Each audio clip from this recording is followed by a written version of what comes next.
C'est le début de la saison et vous avez envie sur votre moteur hors-bord de vérifier un petit peu la partie d'en base. Donc le changement de la turbine de pompe à eau, enfin, ou de la pompe à eau complète, au moins des pièces consommables de la pompe à eau, et puis aussi peut-être par la même occasion vérifier en fait votre huile d'en base, puisque c'est quelque chose qu'il faut aussi vérifier. Donc là, eh ben, j'ai un moteur, hop, ici. Ouais, je sais, il y en a qui vont dire, oh bah dis donc, il ne doit pas marcher beaucoup ton moteur. Non, effectivement, il ne marche plus, mais j'en profite d'avoir trouvé ça pour vous montrer sur directement une embase à hélice, puisque moi ici en Alaska, on fonctionne uniquement avec des jets. Donc je vais vous montrer comment on sort l'embase directement depuis le moteur et puis ce qu'on a à faire dessus.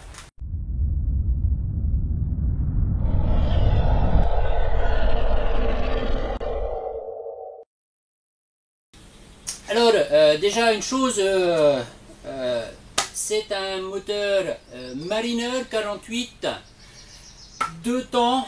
Bon, c'est un vieux coucou, hein, ça date de 80 je crois ou quelque chose comme ça.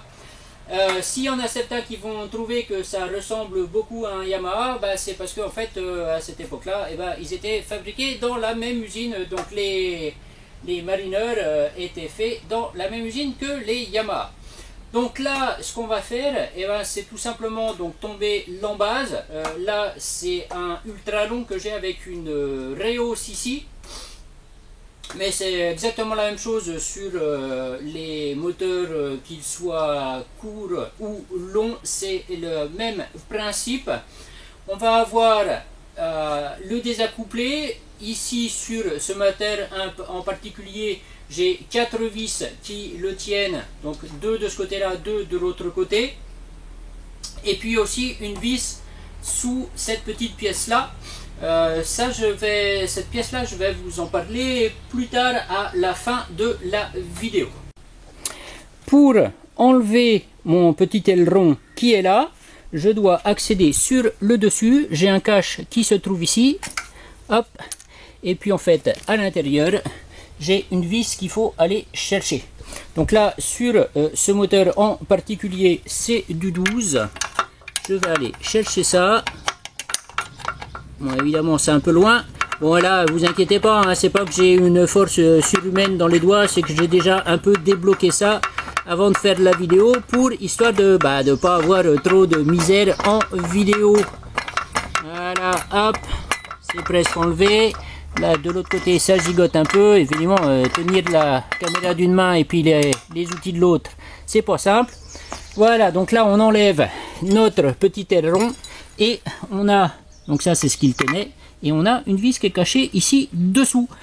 Donc si jamais vous misérez à enlever votre pied et que ça ne vient pas parce que vous avez juste défait les vis à l'extérieur, c'est parce que vous avez tout simplement oublié la vis qui est dedans. Donc ça tient encore. Allez, ici, même chose. Je viens sortir ma vis qui est là. C'est du 12 aussi. Voilà, celle-là, elle est longue puisque on a notre petite rallonge. On garde ça bien de côté. Alors, si votre bateau avait un bon comportement en mer, je vous conseille avant de tomber ça, de marquer exactement la position de notre petit aileron. Et je vais vous expliquer ensuite, c'est assez important d'avoir la position. Donc surtout si votre bateau avait un bon comportement. S'il avait un mauvais comportement, c'est avec ça qu'on jouera plus tard. Allez, on va tomber l'embase proprement dite. J'ai déjà enlevé mes deux éclous qui sont de l'autre côté. J'enlève mes éclous qui sont de ce côté-là. Toujours pareil, hein, j'ai tout débloqué avant. Allez, on va zigouiner un peu parce que j'ai serré ça trop fort. À la main. Hop, on enlève ça. Et suivant les moteurs que vous avez, il y a ou non à défaire la commande de marche, c'est-à-dire marche avant, marche arrière. on a un axe qui passe à travers ici, à travers le pivot du moteur, et qui vient commander la boîte de vitesse à 2 vitesses, marche avant, marche arrière, qui se trouve directement dans l'embase. Donc il y a plusieurs solutions possibles. Ici c'est simplement une petite crémaillère qui vient se mettre dans la partie femelle et qui actionne la partie femelle ici qui commande là.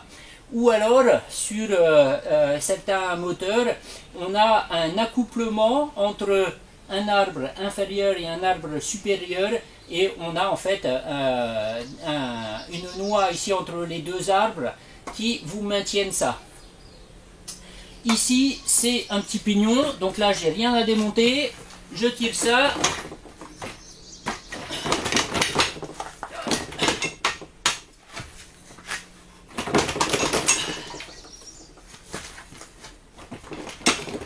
Je vais m'aider d'un petit outil, comme ça.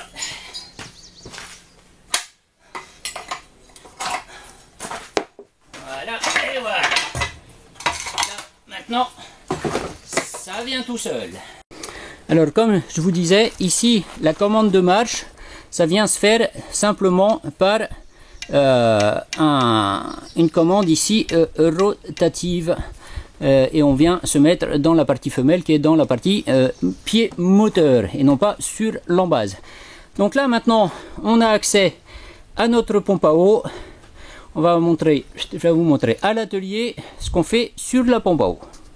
Bon, une fois dans l'atelier, bon là je passe sur une embase jet parce que j'ai besoin donc de vérifier ou de démonter cette pompe à eau, et c'est pour ça que j'ai choisi de faire cette vidéo. Je ne veux pas m'amuser à démonter l'autre qui est archi pourri. Je vais faire directement sur celle-là.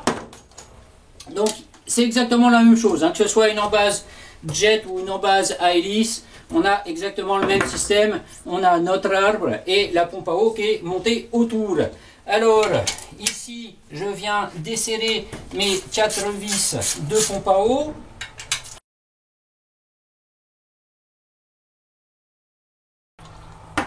Voilà, une fois mes 4 vis enlevées, et bien tout simplement, on sort le corps. Hop, avec sa cloche, on sort la turbine de pompe à eau. Si elle ne veut pas sortir toute seule, on vient faire levier en dessous. Voilà. On vient récupérer la petite clavette qui nous maintient notre turbine de pompe à eau solidaire de l'axe. Et on vient enlever notre partie de plaque inférieure. On voit ici que j'ai un petit joint entre ma partie d'embase et ma plaque.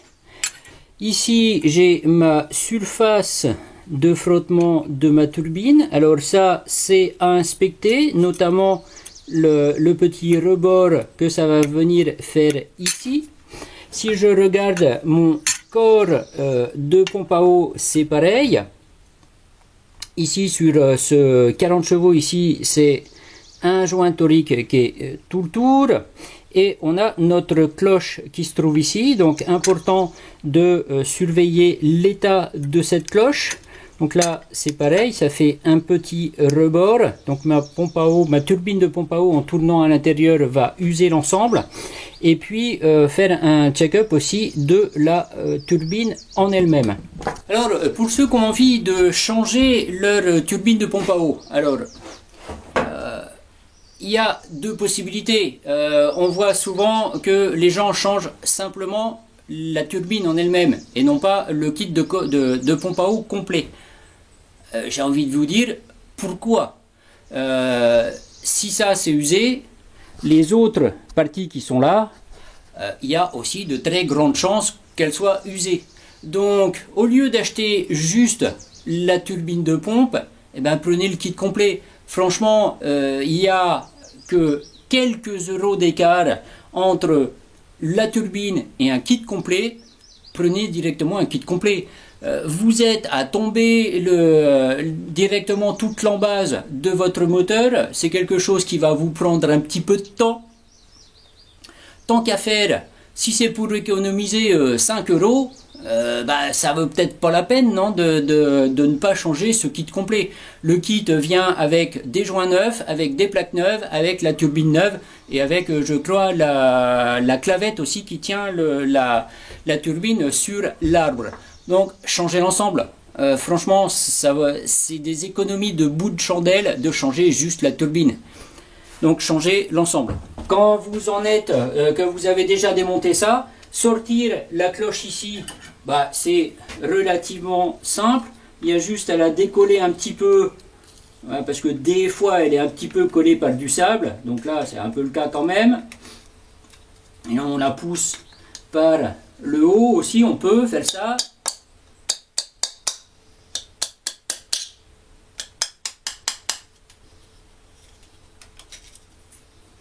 Hop, ça va venir. Encore chouïa. Voilà. Et là, j'ai sorti ma cloche. Comme ça, quand vous sortez votre cloche et puis que vous allez la changer, et avant toute chose, on nettoie son logement. Ici, on a un petit peu de sable. C'est pour ça qu'elle était coincée, qu'elle ne voulait pas sortir. On change aussi son joint. C'est pas la peine d'avoir un joint neuf dans le kit et puis de ne pas le changer. C'est pareil. À quoi ça sert de ne pas le changer? Et après, quand vous en êtes là, il suffit de remettre les pièces neuves en place et de tout monter. C'est absolument... il y a quand même vraiment pas beaucoup de difficultés à ce niveau-là. Le kit vient avec tout ce dont vous avez besoin pour faire votre remplacement. Donc, vous ne gênez pas à remplacer les petites pièces. Même le petit joint qui est collé en dessous, remplacez-le, quoi. Bon, j'ai vidé mon petit joint qui était collé là. J'ai nettoyé ma surface. Si vous voulez voir ma vidéo comment je fais pour nettoyer les plans de joint, là je viens mettre mon joint neuf. Alors j'ai en plus un petit pion de centrage pour qu'il tienne au bon endroit. Donc là j'ai ma plaque neuve. Alors est-ce qu'on voit la différence entre les deux plaques? Je crois que oui quand même. Même si en fait ma turbine que j'ai là, on voit un peu qu'elle est esquintée là sur les bords, mais elle n'est pas complètement morte. Donc si vous changez juste ça, mais pas la petite plaque qui va avec, vous allez avoir de la perte à ce niveau-là. Donc là, ancienne plaque, je vire. La nouvelle plaque, je mets en place. Comme ça. Je viens mettre ma petite clavette au niveau de mon arbre. Là, histoire que ça tienne bien en place, je vais y mettre une toute petite goutte de graisse. Comme ça, elle ne va pas se barrer. Pendant que je vais essayer de mettre la turbine. La turbine, dessus, on n'y met rien. Ou, si vraiment on veut y mettre quelque chose, c'est de la glycérine et uniquement de la glycérine. Par contre, sur mon arbre, je vais y mettre un tout petit coup de nettoyage déjà. Et je vais y mettre un petit coup de graisse. Hop. Comme ça, ma turbine va passer beaucoup plus facilement. Mais graisse sur l'arbre, mais pas sur les pales de la turbine. Là, j'ai ma clavette qui se trouve ici. J'ai une encoche au niveau de l'intérieur de ma turbine, sur la partie basse. Sur la partie haute, j'ai rien. Je viens aligner mon encoche sur ma clavette. Je maintiens la clavette. Hop. Je mets ma turbine en place, ça c'est bon. Je prends mon corps de pompe à eau. Je viens lui mettre mon joint neuf. Voilà. Je viens choper ma cloche neuve. C'est pareil. Au niveau de la cloche, on voit quand même la différence entre les deux, neuve de ce côté-là, usée de ce côté-là. On voit bien les marques qui sont à l'intérieur, les marques de la turbine. Donc la vieille, je la balance. La neuve, je la mets à l'intérieur de mon corps de pompe à eau. On a sur le dessus ici, on a un petit index qui va correspondre avec une marque à l'intérieur de mon corps de pompe à eau. Je viens glisser ça dedans, m'assurer que c'est bien dans son logement.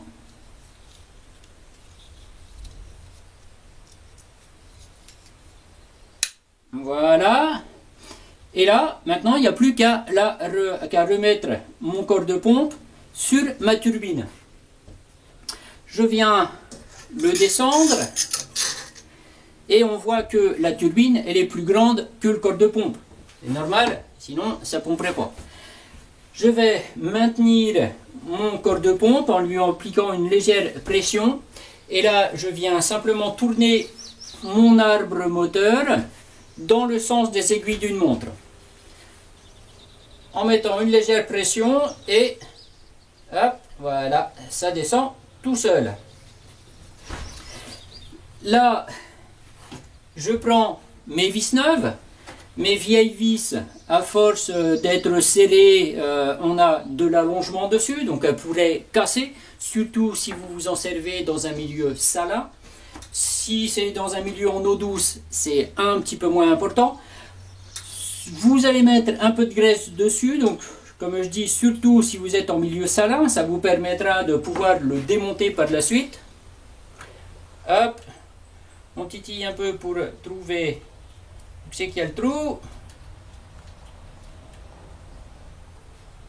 Et voilà, je fais pareil avec les 3 autres vis, un peu de graisse. Là, mes 4 vis sont approchées. Je viens y faire le blocage. Je fonctionne toujours avec un petit cliquet.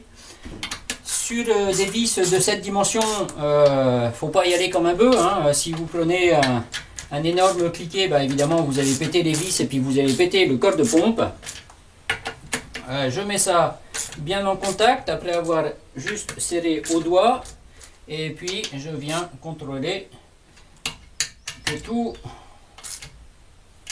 se passe bien au niveau de mes vis. Et voilà. Là, ben, globalement, c'est fini. Ce qu'on peut y faire au niveau du tube de montée d'eau, on va y mettre un petit peu de graisse.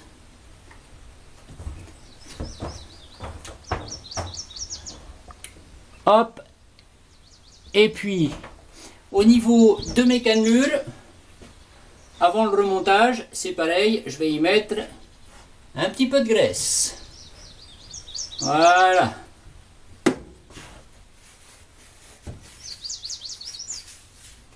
Il n'y a plus qu'à le mettre en place. Bon, le changement en lui-même de la pompe à eau, c'est quelque chose qui n'est absolument pas difficile.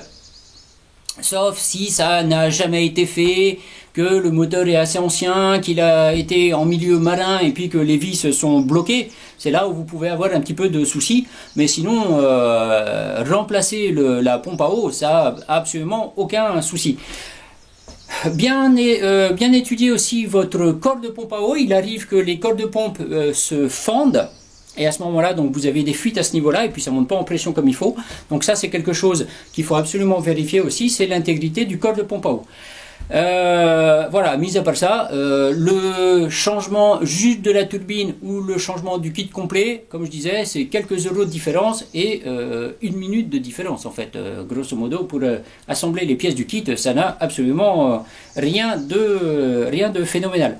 Donc là, on n'a plus qu'à remettre en place. Le plus compliqué, ça va être d'aligner bien les dents de l'arbre avec les dents du moteur.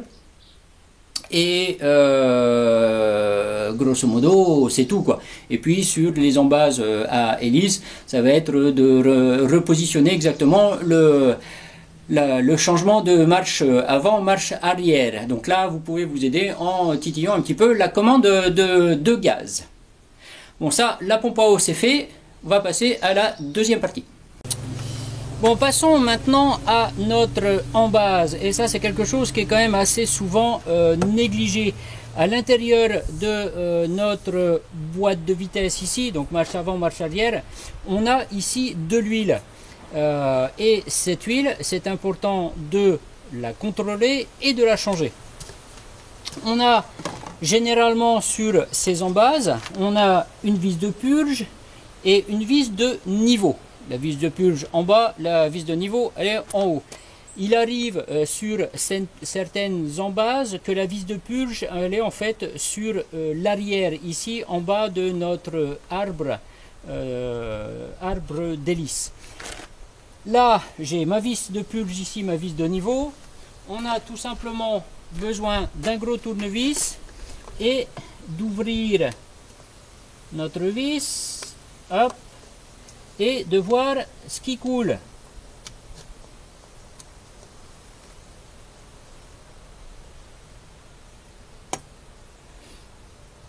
Alors si on libère notre vis supérieure, ça va couler plus vite. Et donc c'est tout simplement comme ça qu'on va faire notre vidange d'embase.